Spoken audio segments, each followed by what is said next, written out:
আমি সে কথা বলার জন্যই তোমার কাছে এসেছি। বিবি হাজেরা বললেন, তুমি কি আমাকে বুঝিয়ে বলতে পারো এর কি কোনো যুক্তি হয়? একজন পিতা কেন তার একমাত্র নিরপরাধ সন্তানকে জবেহ করবে? শয়তান বলল, ও হাজেরা, ইব্রাহিম খামাখা ইসমাইলকে জবেহ করবে না। আল্লাহ রাব্বুল আলামিন তাকে নির্দেশ দিয়েছেন তিনি যেন ইসমাইলকে তার রাস্তায় জবেহ করেন।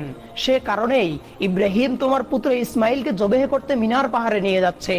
এখনো সময় আছে, তুমি তাড়াতাড়ি করে ইসমাইলকে তার হাত থেকে রক্ষা করো, নইলে দেখবে ইব্রাহিম তোমার পুত্র ইসমাইলকে আল্লাহর আদেশ পালন করতে গিয়ে জবেহ করে দিয়েছে। বিবি হাজেরা এবার শয়তানের কথা শুনে বললেন, আল্লাহ রাব্বুল আলামিন দুনিয়ার এতগুলি মানুষের মধ্য থেকে যদি আমার পুত্র ইসমাইলকে তার রাস্তায় জবেহ করার জন্য কবুল করে থাকেন, তাহলে এর চাইতে বড় সৌভাগ্যের বিষয় তো আমার জন্য আর কিছুই হতে পারে না।